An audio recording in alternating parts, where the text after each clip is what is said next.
Mi intervención inaugural no puede ser otra que hablar de las relaciones entre España y Japón. Ya que estamos en la jornada de Japón en la Ribera, y siendo yo historiador de arte, voy a llevar el agua a mi molino, por supuesto, ¿no? Y hablarlo en clave de arte y arquitectura. Además, este es el tema subtítulo que hemos elegido para esta jornada.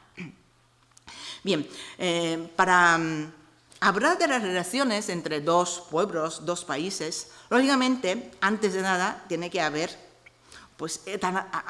existir contactos. En primer lugar, les muestro este círculo que he traído, que contrasta con la esfera de la obra de Tadanori.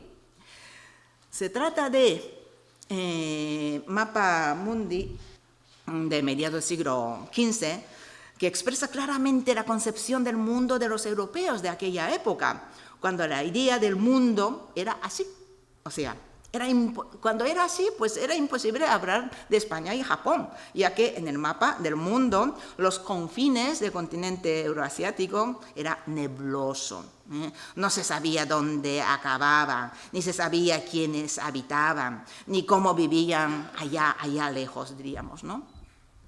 Sin embargo, Europa, el mundo mediterráneo, desde la época romana, tenía contacto con estos confines de tierra a través de una ruta que se llama Ruta de la Seda, pero a través de numerosos grupos étnicos, poblacionales, así intermedios, por tanto, nunca directos. A través de esta ruta, pues llegaba esa apreciado textil, la seda, que no se sabía de dónde venían, pero simplemente de muy, muy lejos, pero causaba furor en Roma, y el Senado tuvo que prohibir incluso el uso de seda para evitar el fuga de oro, pero sin éxito, era de esperar.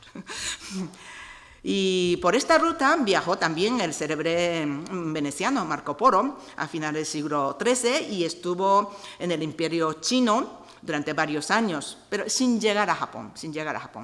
Entonces, Europa consiguió algunas informaciones más sobre los confines de tierra, pero fue un contacto efímero.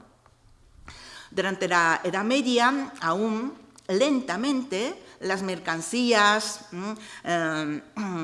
de ese mundo tan lejano de Asia Oriental, especias, sedas, porcelanas, etcétera, pues llegaban a través de la ruta de caravansares a aquella gran ciudad cosmopolita que se llamaba Constantinopla.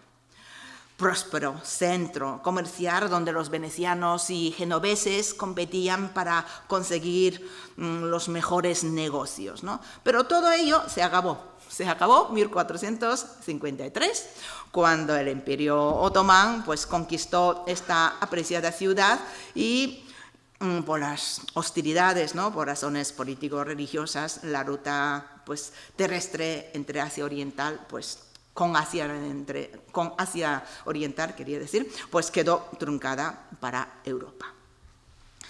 Pero de fracaso al éxito.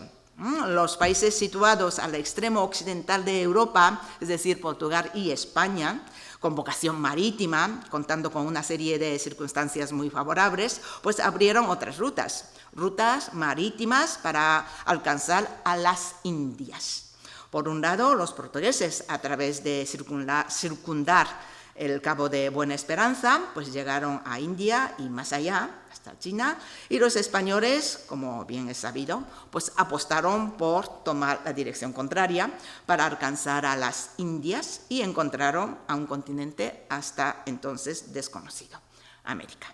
Y atravesando América llegaron hasta las Filipinas, el archipiélago bautizado con este nombre en honor a Felipe II, convirtiendo Manila en el enclave español de Asia Oriental, pues estamos asistiendo a la primera globalización del mundo realmente, ¿no? Y en ese momento es cuando Japón aparece en la escena de los europeos. Tenemos aquí uno de los primeros mapas, si no es primero, de Japón, dibujado en Goa, en India, por un cartógrafo portugués Dourado en 1568. Fíjense en la fecha 1568 y recordemos las hazañas del jesuita Francisco Javier. El santo navarro estuvo en Japón unos años antes, entre 1549 y 51. Es evidente que Japón había dejado de ser un país imaginario. Ya tenemos el mapa de Japón. Miren ustedes un momento en este esquema histórico de Japón. A lo largo de la historia de Japón, pues tenemos que saber tres fechas para entender las relaciones entre España y Japón. La primera es el año 1543, cuando llegaron los primeros europeos, que eran aventureros, comerciantes portugueses, y a continuación empezaron a llegar los misioneros jesuitas, como Francisco Javier, y pronto los españoles, que habían fundado ciudades en Filipinas, como Manila, en 1571, pues empezaron a llegar a Japón. Y los japoneses bautizaron a estos extranjeros de piel blanca y nariz muy grande, hombres de Namban, es decir, bárbaros del sur, por haber alcanzado a Japón desde el mar meridional. Y surgió en Japón un contacto cultural muy, muy interesante. El cristianismo se difundía en la población japonesa y crecían los comercios de exportación e importación. Y este intercambio cultural, sin embargo, fue truncado sin cumplir un siglo de recorrido, ya que el gobierno feudal de Japón, por temor a la excesiva difusión del cristianismo, apoyado por un poderoso imperio hispano, pues cerró sus fronteras en el año 1639. Desde entonces, los españoles no podían acceder a Japón. Pero la situación cambió tras más de 2 siglos. En 1854, Japón, amenazado por las fuerzas occidentales, tuvo que abrir sus puertos. Este hecho marcó el inicio de un gran cambio político y promovió la modernización y la occidentalización de Japón en la segunda mitad del siglo XIX. Por tanto, podemos hablar de 2 periodos históricos bien diferenciados en las relaciones entre España y Japón. El primero es de la segunda mitad del siglo XVI y las primeras décadas del siguiente, y el segundo periodo desde 1854 hasta la actualidad. Quedamos de momento en el primer periodo, en la época que llamamos Namban. Y los japoneses, ¿cómo vieron a estos primeros europeos? Esta es la impresión que los japoneses recibieron de los primeros galeones que llegaban a los puertos de Japón, plasmada por un pintor japonés de la época. Un enorme barco, jamás visto antes, pues que se acercaban al puerto con viento en popa. Y un entusiasmo desata en tierra, ¿no? Otra imagen de estos acontecimientos, ¿no? La tenemos aquí. Es un biombo pintado, ¿no? Acaba de desembarcar el capitán con más comerciantes y los jesuitas y los franciscanos que están por aquí, que ya residían en Japón, pues los reciben, ¿no? Las nubes doradas, características de la pintura de la época, van enmarcando distintas escenas. Y aquí incluso, aquí en una esquina, rodeada de las nubes, aparece un edificio japonés convertido en una capilla, donde se celebra la misa. Una imagen descriptiva, de estilo costumbrista, es lo que estamos viendo aquí. En las tiendas, pues se exhiben en este biombo las mercancías de importación y exportación. Los textiles y porcelanas de Japón están aquí. Y entre los marineros y comerciantes que afanan en el puerto, pues se observan varios objetos negros decorados con dorados, que son lacas japonesas. También hay más textil seda, animales exóticos. Efectivamente, así se comenzaron estas primeras relaciones entre la península ibérica y Japón, con mutuas atracciones por las mercancías exóticas, ¿no? Y en ese periodo de intercambios culturales, incluso Felipe II, que tenemos aquí, Felipe II, recibió una legación de jóvenes cristianos japoneses en 1584 en el Escorial recién inaugurado. En esta ocasión, el monarca recibió como obsequio unos objetos lacados que le causaron una agradable sorpresa, según el texto que se conserva, ¿no? Y fueron un conjunto de pequeñas cajas que se apiraban y se encajaban. Aquí están. Debe ser un objeto como esto. Son cajas donde se guardan las comidas para llevar a la fiesta campestre. Y otro objeto debió de ser una palangana, que tenemos aquí, lacada, decorado con motivos dorados. ¿Vale? Y Felipe II también recibió un regalo diplomático de parte del máximo mandatario de Japón, un samurái llamado Hideyoshi, y el regalo era un conjunto de armadura, aún se conserva en la armería del Palacio Real, que son estas obras. Durante el reinado de su hijo, Felipe III, en 1615, otra delegación japonesa, encabezada por Hasekura, este samurái que tenemos aquí, llegó a España, quien trajo una preciosa carta, casi obra de arte, sobre papel con oro y por la propia caligrafía, ¿no? Es una imagen un poco pequeña, pero es una maravilla.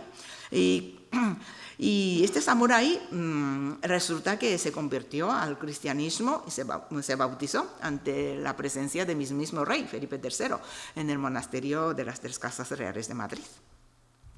Este contacto directo entre Japón y España se llevaba a cabo a través de Manila, ciudad española, y virreinato de Nueva España, atravesando dos océanos, ¿no? El Pacífico y el Atlántico. Un gran viaje. El galeón de Manila, que unía Manila y Acapulco, tenía que realizar un peligroso tornaviaje que duraba 3 meses sin parar. Claro, algunos no llegaban incluso. Y ese galeón de Manila se encargaba de transportar las mercancías de Asia Oriental al mundo hispano. ¿Qué tipo de mercancías de Japón eran más apreciadas? Fíjense ustedes. Un documento que relaciona los objetos que trajo un representante de Japón que llegó a Manila en año 1600 nos revela cuáles eran objetos atractivos para los españoles. Dicen, 14 cajoncillos de barniz dorado, o sea, laca japonesa, 45 cajillas para espejo de lo mismo, 2 espejos peinadores de mujer de barniz dorado, a través de laca, 30 cajones de biobo de oro fino, cada cajón 2 biobos, o sea, 30 biombos de Japón, y 500 katanas, chicas y grandes. Es evidente que los objetos de lujo y objetos exóticos, como biombos, lacas, katanas, cosechaban éxitos, indudablemente. Los sucesivos gobernadores de Filipinas de las fechas cercanas hablan de los biombos japoneses como mercancías para enviar a Nueva España y la Ciudad de México. Antonio Morga habla de Japón, biobos al óleo y dorados, finos y bien guarnecidos. Rodrigo Vievero dice pintura, escritorio, biombos. Y otro dato interesante encontramos en el inventario de otro gobernador de Manila, Alonso Fajardo. Un inventario de 1624, dice, él tenía pues varios objetos de Japón, ¿no? Unos biobo de Japón nuevo, que es un par de dorados con figuras, otros 2 pares de biobos viejos, usados quería decir. Por lo tanto, sabemos que estos biombos de Japón, de escenas costumbristas, con nubes doradas, como estas, o como este, se expandían y se exportaban a Nueva España con mucho éxito y también llegaban hasta España y se convertían muebles de lujo en el interior de la nobleza. Y la moda de los biombos japoneses era tal que en la Ciudad de México surgió la elaboración de una imitación al estilo japonés de los biombos, como estamos viendo. Este magnífico biombo del Museo de América de Madrid, pues es un buen ejemplo, ¿no? Describe el Palacio de los Virreyes de México, en la Plaza del Zócalo, el centro de Ciudad de México, ¿no? De estilo costumbrista, incluso con esas nubes doradas, ¿no? Intentando imitar la pintura japonesa, flotan aquí y allá. Y efectivamente, el biombo se convirtió en un mueble decorativo imprescindible en México. Una total apropiación, diríamos, del arte japonés en tierras mexicanas. Realmente la producción de los biombos en México era importante, donde trabajaron muchos pintores. Ahora bien, otra mercancía de lujo muy apreciado entre los hombres de Nanban era la laca japonesa. La llamaban barniz dorado, ¿no? Los mismos gobernadores, antes comentados, también alude a la laca. Antonio Morga dice, de Japón, escritorios, cajas y cajuelas de madera con barniz y labores curiosas. Dice. O Rodrigo Vivero, el barniz de los escritorios y bufetes no se sabe otro que le iguale. Así tienen lindezas peregrinas de este género. Y Alfonso Fajardo pues tenía hasta 19 piezas de laca japonesa, que eran atriles, escribanías, cajas de madera de barniz dorado. ¿Qué tipo de objetos lacados estamos hablando? Pues sin duda eran estas obras de laca japonesa profusamente decoradas con oro y nácar, que los japoneses elaboraron exclusivamente para el mercado exterior, para estos primeros europeos que llegaban a Japón. Y se denominaban la laca de estilo Nanban. Bien, escritorios, atriles, cajas, hostiarios, aquí estamos viendo, altares portátiles, o arcas y arquetas, que es una tipología que más abunda, como estas, doradas con nácar siempre, o como estas, que se conservan pues, en la actualidad en los conventos, en las parroquias o casas históricas de España. Como vemos aquí, más de cerca, sobre la superficie lacada de gran lustre negro, se añaden motivos vegetales y aves elaborados con polvo de oro y trozos de iridescente nácar, ¿no? Que estamos viendo, son muy, muy atractivos. Para el gusto japonés es excesivamente cargado de decoración, pero eran para los extranjeros. Entre las obras que conocemos, hay algunas que claramente viajaron de Japón a través de Manila y México hasta España, como esta.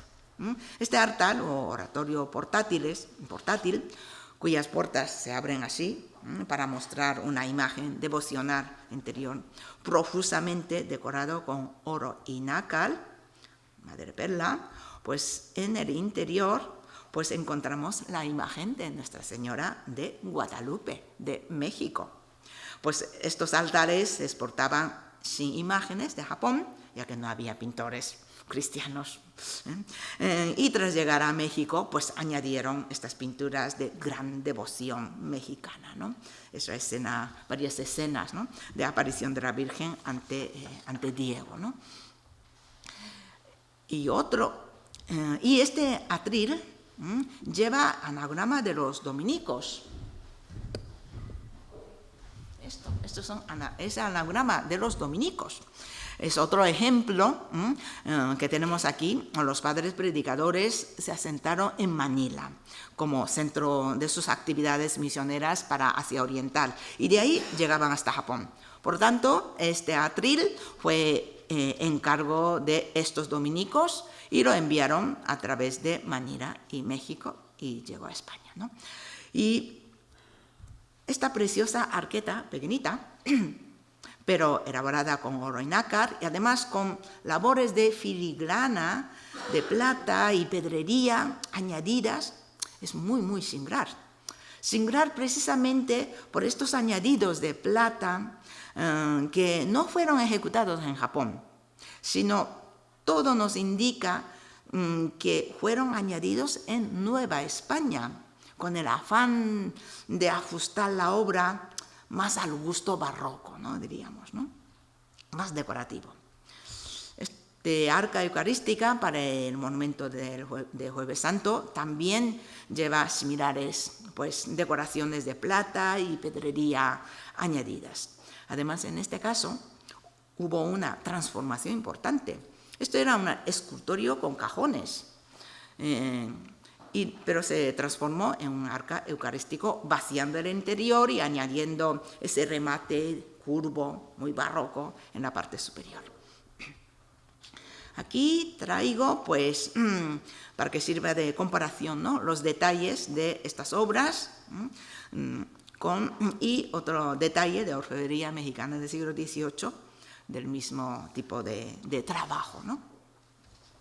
Voy a extender un poquito más sobre la laca Nanban, ya que es mi tema preferido de investigación. Aquí traigo otra arqueta con las decoraciones de plata añadida. En este caso sabemos que fue donado por una persona que se llama Manuel González Aguilar a su parroquia natal, Ayamonte, en 1689. El donante fue capitán de barco y fue hombre con mucha fortuna por haberse introducido en el comercio con América, con la Nueva España. Por tanto, es más que evidente que esta arqueta la consiguió en Nueva España. La obra también sirve de comprobación de que estos añadidos de plata se practicaban en América. Y en Asturias también se conserva una arqueta de laca Nanban en una familia. En este caso, el actual propietario es descendiente directo de heredero de un indiano, en concreto Rodrigo García Pumarino, un averecino, quien consiguió gran fortuna en Lima. Se supone que llegó a Asturias a través de América. Ahora vamos a pensar qué sucedió en Nueva España ante la llegada de estos atractivos objetos de laca japonesa, que se vendían en la feria de Acapulco y en la feria de Parián, de la Ciudad de México. Ante la atracción de estos objetos, los artistas mexicanos intentaron apropiar este arte. Así se desarrolló en la segunda mitad del siglo XVII el arte de la laca mexicana, que también se llama maque. Se produjo objetos similares a los de laca Nanban, como arquetas, como estamos viendo, ¿no? Además, la palabra maque proviene del término japonés makie, que es la técnica de dorado de la laca japonesa. Aunque la tonalidad es diferente, es más rojizo, en este caso, los motivos vegetales, florales y pájaros son los que figuran en la laca Nanban. Y el apretado y cargado aspecto decorativo es también común con la laca japonesa, ¿no? Además, en la Ciudad de México surgió una nueva expresión artística que se denomina enconchado. Son pinturas sobre tabla en la que se aplican profusamente muchísimos trozos de nácar y luego se pintan con el óleo o temple, una fusión de lo europeo y de lo asiático, ¿no?, producido en México, como vemos en esta obra del Museo de América, ¿no? Y la semejanza y la apropiación de la laca Nanban se aprecia especialmente en esta parte superior, donde era arco, ¿no? Es que los motivos que aparecen en esta zona son idénticos a la laca Nanban que he traído aquí abajo, flores y pájaros sobre fondo negro, expresado con nácar y con el tono amarillento dorado, ¿no? Además, recientemente encontré un atril elaborado con esta misma técnica de enconchado, imitando muy fielmente un atril japonés de la laca Nanban. El que elaboró este atril en Nueva España con la imagen de Santa Teresa. ahí está la Santa de Ávila, ¿vale? Pues tuvo muy en cuenta algún ejemplar japonés de la Nanban, como este, que muestra aquí al lado, ¿no? Así que podemos señalar que en este primer contacto entre Japón y España a través de América, quienes sacaron, diríamos, el partido o aprovecharon los movimientos de los objetos de lujo de Japón, fueron los artistas de Nueva España y de México, apropiando estas artes de Asia Oriental y desarrollando unas expresiones nuevas y propias, ¿no? Como biombos mexicanos, lacasomake mexicanas o enconchados, ¿no? Es la fuerza de la nueva tierra, indudablemente, ¿no?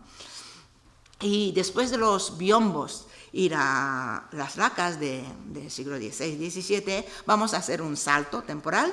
Y como les comenté antes, Japón cerró sus fronteras entre 1639 y vivió durante un largo periodo, más de 2 siglos, sin tener apenas contacto con los extranjeros hasta 1854. ¿Qué sucedió en ese año? Las potencias occidentales, en pleno colonialismo decimonónico y evolución industrial, se intentaba que Japón abriese sus puertos para el comercio internacional, ¿no? Inglaterra desde Hong Kong, Holanda desde Yakarta, Estados Unidos junto con Holanda, y España también estaba muy atenta desde donde se encontraba, en Filipinas, en Manila, ¿no? Pero el hecho detonante fue el atrevimiento de Comodoro Matthew Perry de Estados Unidos, que se presentó con su barco de vapor, Mississippi, en la bahía de Edo, actual Tokio, sede gubernamental de los Tokugawa, familia gubernamental de Japón, apuntando con sus cañones al castillo de Edo, para forzar la apertura de sus puertos y relaciones comerciales. Imaginen ustedes la situación. Durante más de 2 siglos, sin ningún contacto ni guerras con los extranjeros, ni haber aún experimentado la evolución industrial, cuando vieron este gran barco negro de vapor, jamás visto, la sorpresa y la confusión fueron mayúsculas. Sigo con esta imagen. La amenazadora presencia del barco, los revuelos, ¿no? Se observa muy bien en esta imagen, y el gobierno feudal de Japón cedió, abriendo algunos puertos y firmando relaciones comerciales con Estados Unidos. Y esto significó el inicio y la caída del prolongado régimen feudal de los Tokugawa y el traspaso del poder de los Tokugawa a la familia imperial. Este hecho es conocido en la historia de Japón como Restauración Meiji. Si a alguien le interesa este tema, Ediciones Satori mismo tienen publicado este libro, un libro muy, muy interesante. El nuevo gobierno de Japón fue netamente aperturista y se obsesionaba por modernizar el país, lo que significaba occidentalizar el país. Miren, el emperador de Japón dejó de vestirse de kimono, sino de uniforme militar occidental. Y también estas imágenes son muy elocuentes. Los japoneses vestidos del estilo occidental, organizando la carrera de caballo a estilo inglés, ¿no? O bailando a son de waltz. Sucesivamente, Japón firmó relaciones diplomáticas y comerciantes con distintos países occidentales. Primero Estados Unidos, Reino Unido, Rusia, luego Holanda, Francia, Portugal, Rusia, Italia y 1868 con España, ¿no? No nos olvidemos que a este acercamiento entre Europa y Japón hubo una obra de ingeniería que contribuyó enormemente: la apertura del Canal de Suez en 1869, que sigue siendo la autopista de grandes barcos. Un reciente accidente, ¿no? Nos recordó de la importancia de esta vía, realmente. Así, en las últimas décadas del siglo XIX, empezaron a llevar objetos japoneses a Europa nuevamente. muebles o cajas de laca, porcelanas, esmaltes, piezas de bronce. Como el género que con más cantidad llegó, sin duda, eran los grabados de estilo ukiyo-e, que revolucionaron a los artistas y coleccionistas de Europa por sus novedosos dibujos, geniales composiciones o audaces ángulos de visión, ¿no? Hubo comerciantes o marchantes de arte que visitaron Japón para adquirir masivamente los objetos que los japoneses dejaron de usar o quedaron fuera de moda ante la occidentalización, ¿no? La figura más conocida es Siegfried Bing, lo tenemos aquí, la figura de izquierda.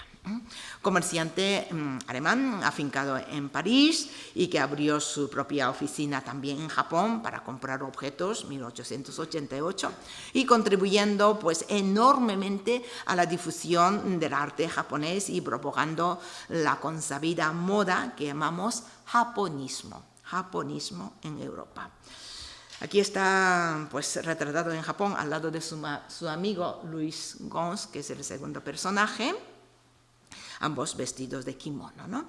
Louis Gons publicó el primer libro o manual de arte japonés en Europa en 1883, l'Art japonais, que estos libros. Y Bing promovió la edición de una revista que se llama Le Japon Artistique, difundiendo pues aún más esta moda en la sociedad francesa y europea.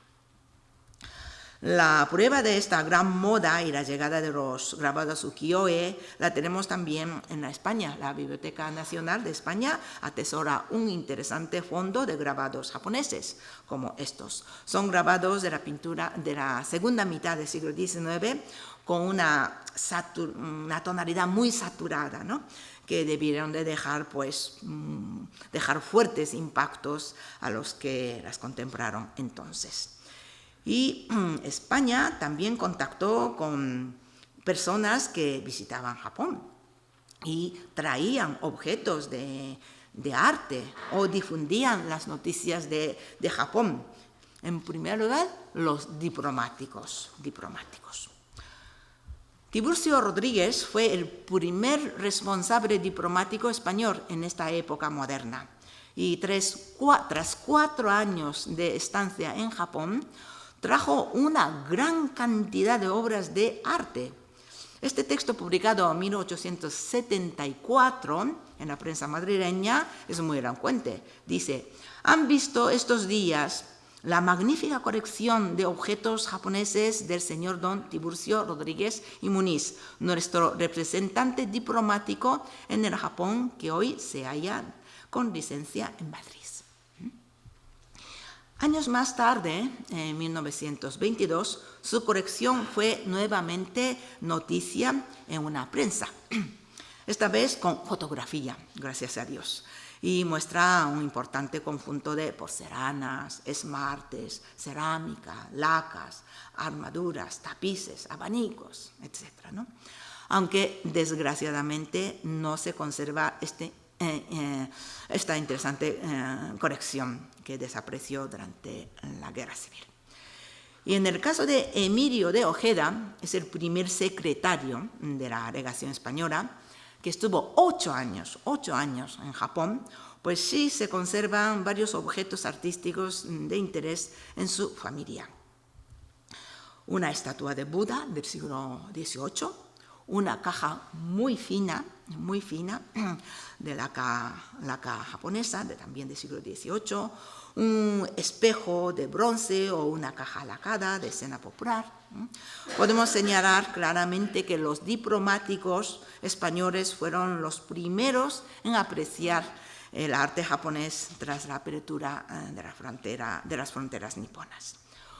Hubo otro diplomático, Francisco Reynoso, quien, en lugar de una colección de arte japonés, escribió un libro sobre Japón, contando su experiencia en Japón. El libro se titula En la corte del Mikado, bocetos japoneses, con esta portada en la que figura el monte Fuji y una pagoda, quizá de Kioto. Y cuando visitó Kioto, antigua capital imperial, allí se interesó por el arte. Y fragmento de su texto dice: después de los monumentos, llegó el turno de visitar los talleres de los artistas que hacen esos objetos preciosos, tan admirados en Europa. Todas las mañanas recorrí varios obradores a fin de verles trabajar y darme cuenta de los procedimientos de que se varían para producir estas preciosidades en laca, marfil, bronce y porcelana. Pues ya sabemos qué tipo de obras de arte tenía celebridad entre los europeos en esta época. Aparte de los diplomáticos, hubo personas que podían realizar viaje a Japón, aquellos privilegiados.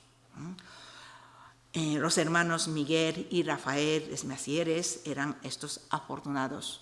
Afortunadamente ahora, ¿no?, hay muchos viajeros, ¿no?, normales como nosotros, ¿no? Cualquiera de nosotros, si nos proponemos, podemos ir hasta Japón a viajar y conocer aquello más de cerca, pero en esta fecha no tan fácil. Bien, estos hermanos, durante su viaje de vuelta al mundo, tuvieron una estancia en Japón durante todo el mes de septiembre de 1886 y quedaron encantados de Japón, según dejaron escrito en su diario. Llegaron a Japón desde la costa oeste de Estados Unidos en barco y, como podemos observar en este mapa, recorrieron bastante por Japón y adquirieron una cantidad importante de objetos artísticos que aún se conservan intactos.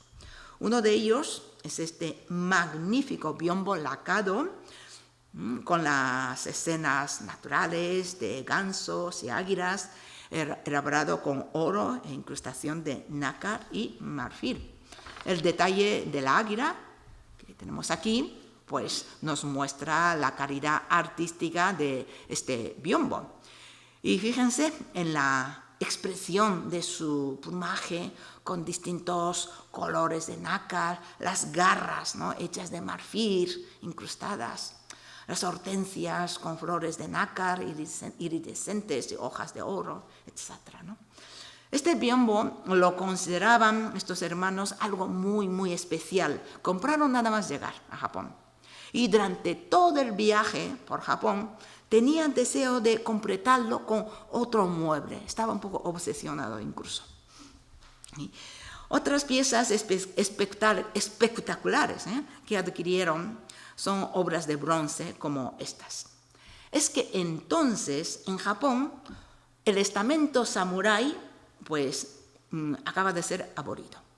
Por tanto, dejó de existir la demanda de katana, la espalda katana, ¿no? Entonces los artífices de metal tuvieron que cambiar su orientación profesional y se dedicaron a trabajar en las figuras de bronce para la exportación a Occidente.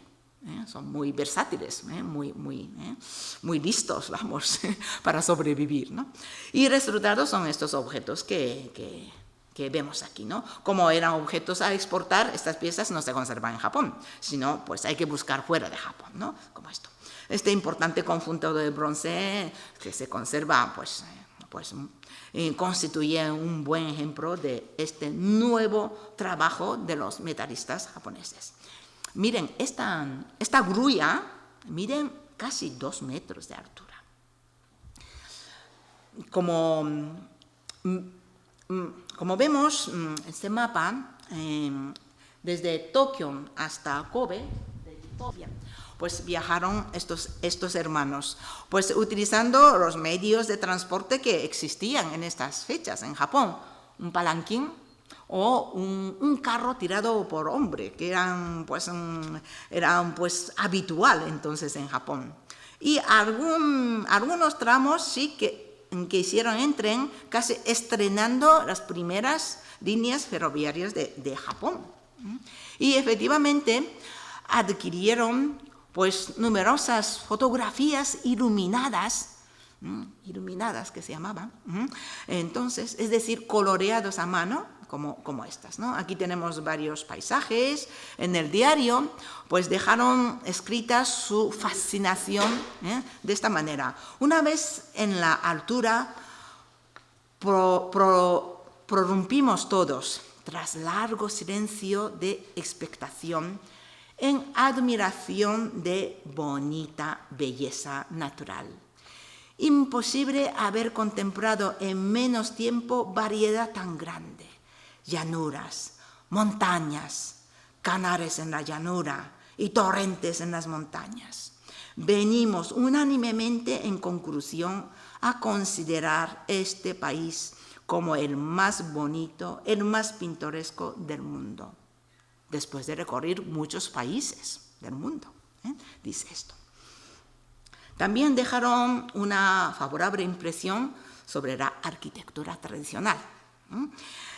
Aparte de haber comprado una fotografía con un interior tradicional, dice el diario, el hotel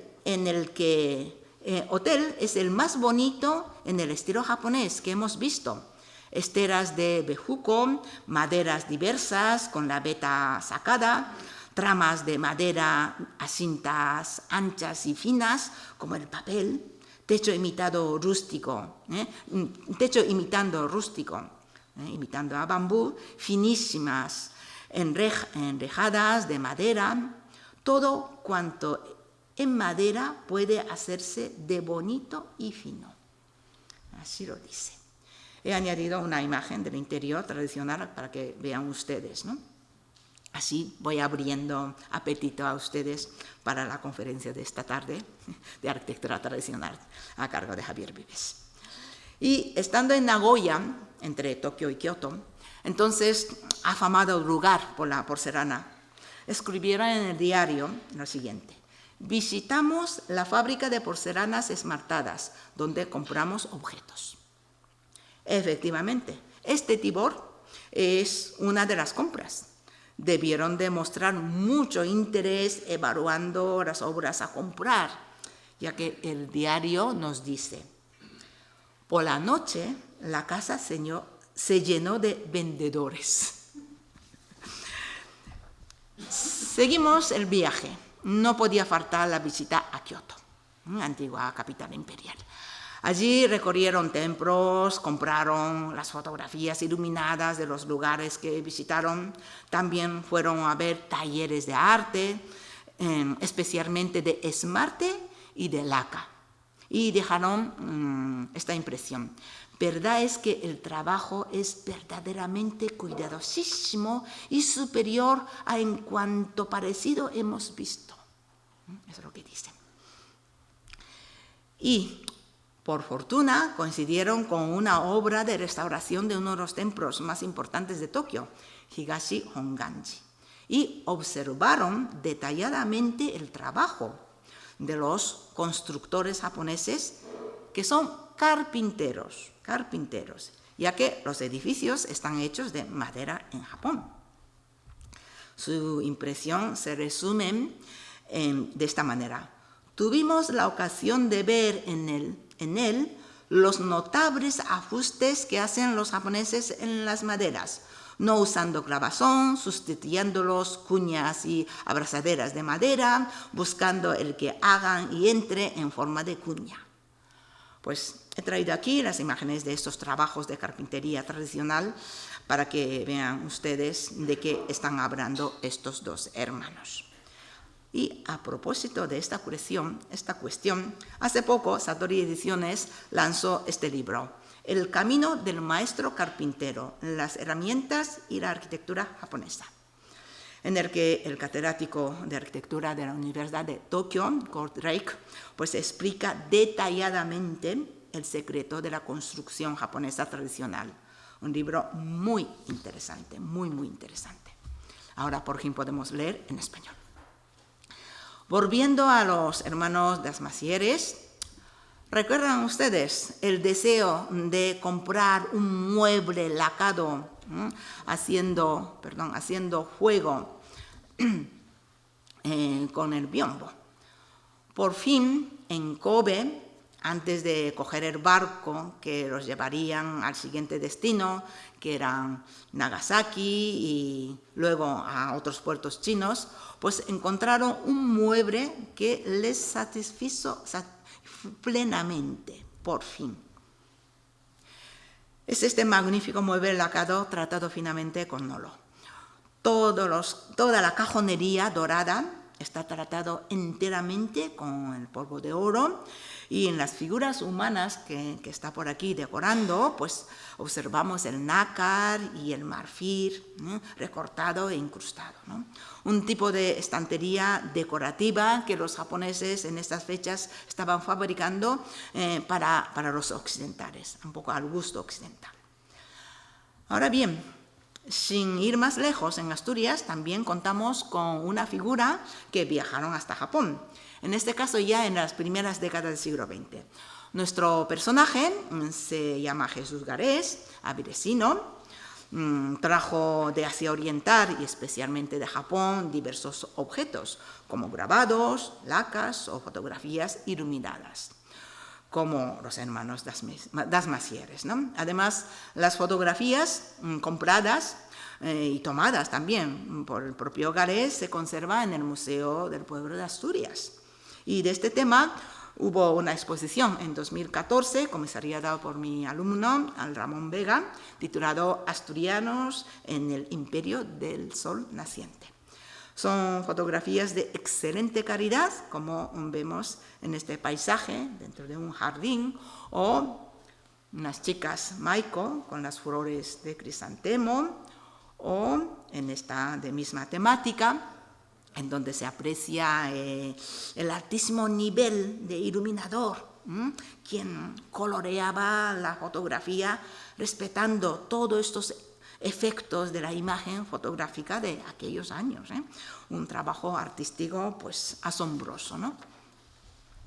Pero no todo el mundo podía desplazarse hasta Japón aquellos años. Para sustituir estos costosísimos viajes, pues se inventaron las exposiciones universales, que se pusieron de moda en la segunda mitad del siglo XIX, y así se democratizaban, diríamos, ¿no?, las informaciones y los objetos de los países muy distantes, como el caso de Japón. En las exposiciones universales de Londres, de París, de Viena, de Filadelfia, etc., en la época del japonismo, pues la sección de Japón tuvo grandes éxitos en todas partes. La de Barcelona, de 1888, no fue la excepción. Como vemos en esta imagen, ¿no?, porcelanas, esmaltes, muñecas, lacas, etcétera, fueron expuestos llamando la atención de todo el mundo. Además, en este caso, la mayoría de las obras expuestas fueron adquiridas por un empresario barcelonés, Josep Massana, consolidando la atracción hacia Japón y el japonismo en la ciudad condal. Este japonismo se manifestó, como acabamos de ver, en el coleccionismo de obras de Japón, y también como apropiación temática y fuente de inspiración para muchos artistas europeos.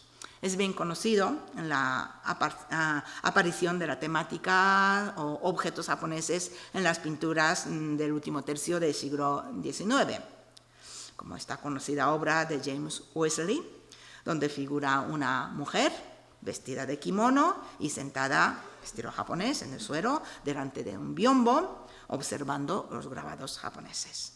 Y más obras. Monet pues retrató a su esposa Camille en traje japonés en 1575, en este caso, y Vincent van Gogh, otro forofo, diríamos, del japonismo, en el retrato de Tanguy, pues empapeló el fondo con los grabados japoneses, como estamos viendo, ¿no? Y el mismo Van Gogh imitó fielmente un grabado ukiyo-e, Puente bajo lluvia de Hiroshige. Como vemos, ¿no?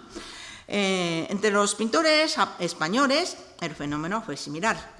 Mariano Fortuny, pintor viajero, muy atento a las innovaciones artísticas, copió un grabado japonés, la obra de izquierda, está copiando fielmente, y retrató a un japonés, que es la imagen de derecha.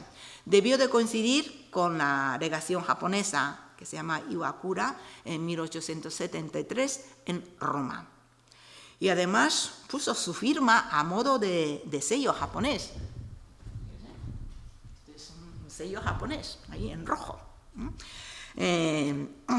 Su interés en Japón se aprecia en este elegante cuadro del Museo de Prado, que se titula Los hijos de pintor en el salón japonés. Aquí Fortuny está buscando una síntesis de arte japonés y de la pintura occidental, la intimidad de una familia, ¿no? En un momento quizá insignificante, se expresa con una delicadeza absoluta de un dibujo y de un cromatismo, y ofrece una innovadora composición. El formato alargado alude claramente a biombo japonés. El diván alargado está cubierto del textil japonés. En el fondo, tapizado, las ramas del pino y ciruelo pues están compuestas a modo típicamente japonés. José Villegas Cordero, por otro lado, nos dejó esta obra, Juegos Orientales, con un lenguaje más cercano al academicismo, de carácter hedonista, quizá, pues participó a la moda del japonismo, ¿no?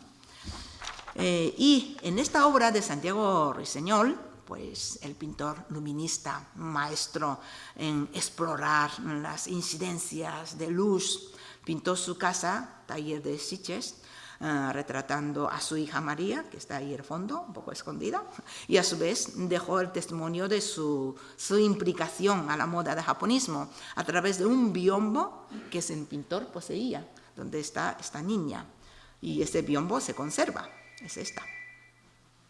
Y nuestro Darío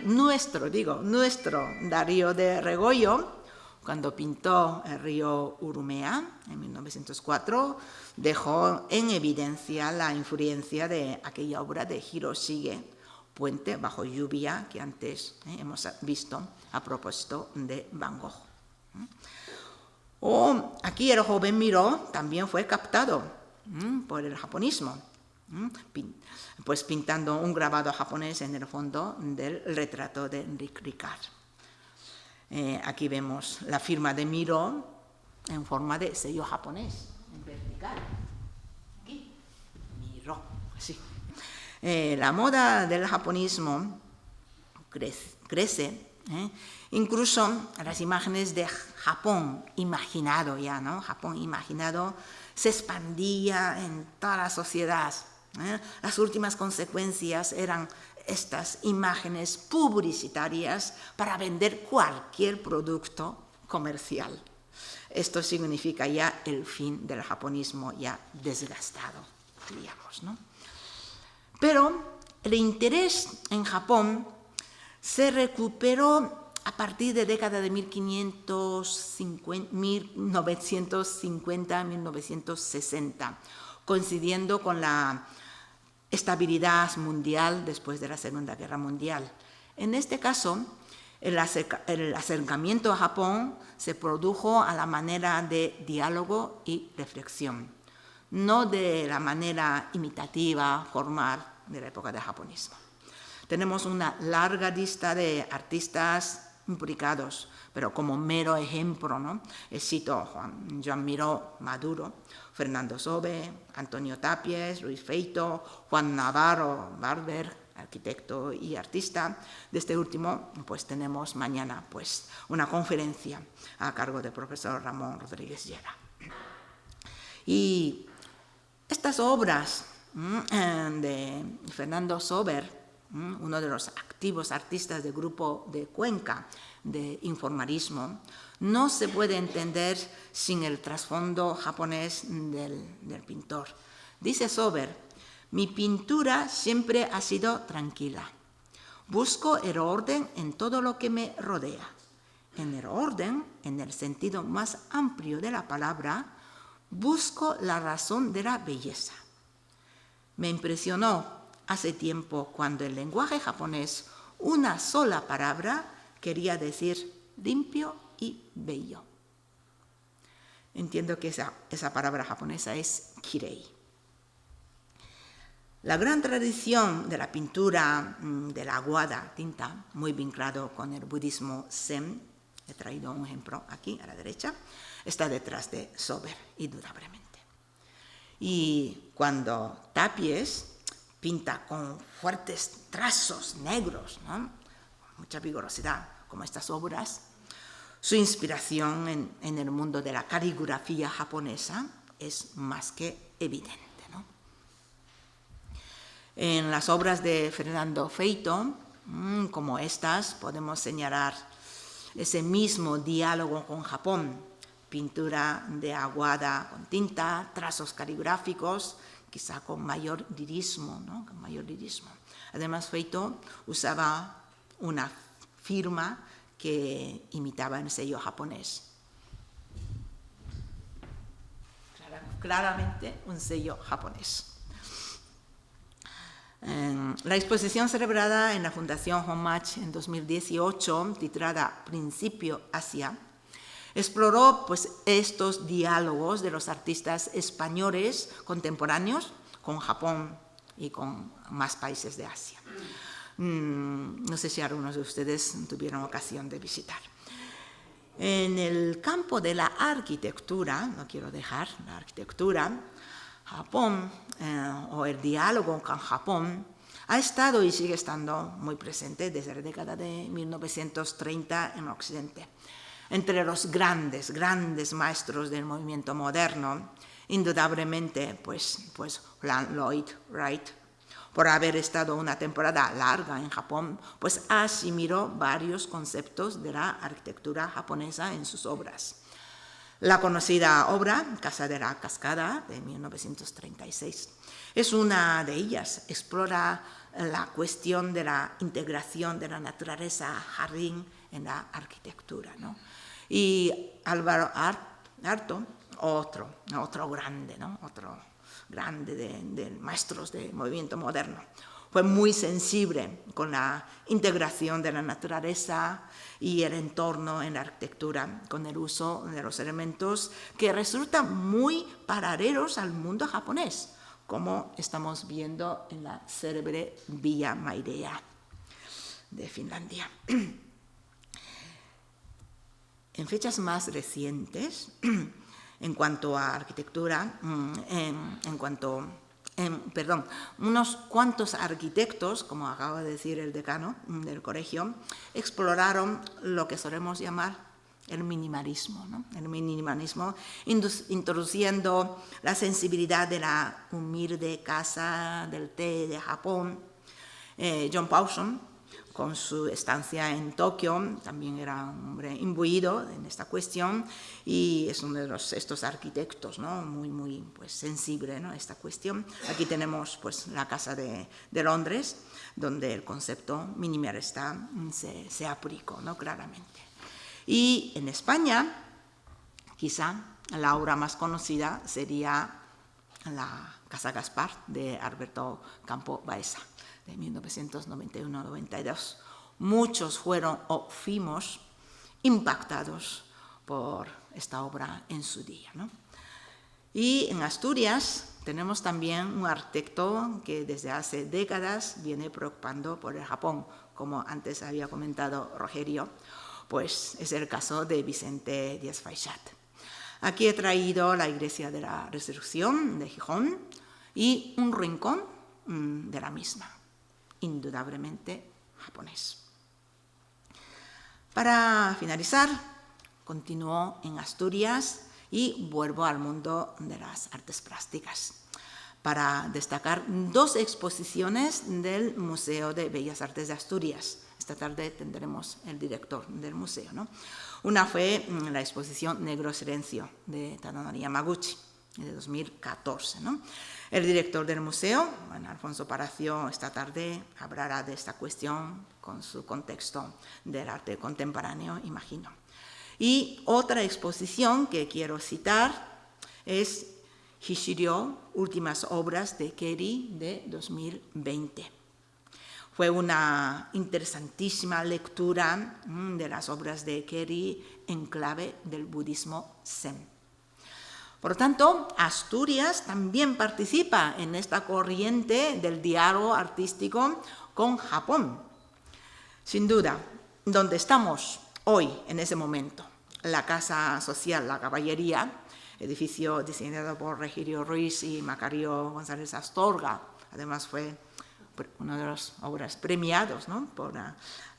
por el Premio Asturias de Arquitectura, combinado con la obra de Tadanori Yamaguchi, ad hoc, que tenemos ahí en la entrada, pues constituye pues, otro ejemplo de estas relaciones y diálogos entre España y Japón. Muchísimas gracias.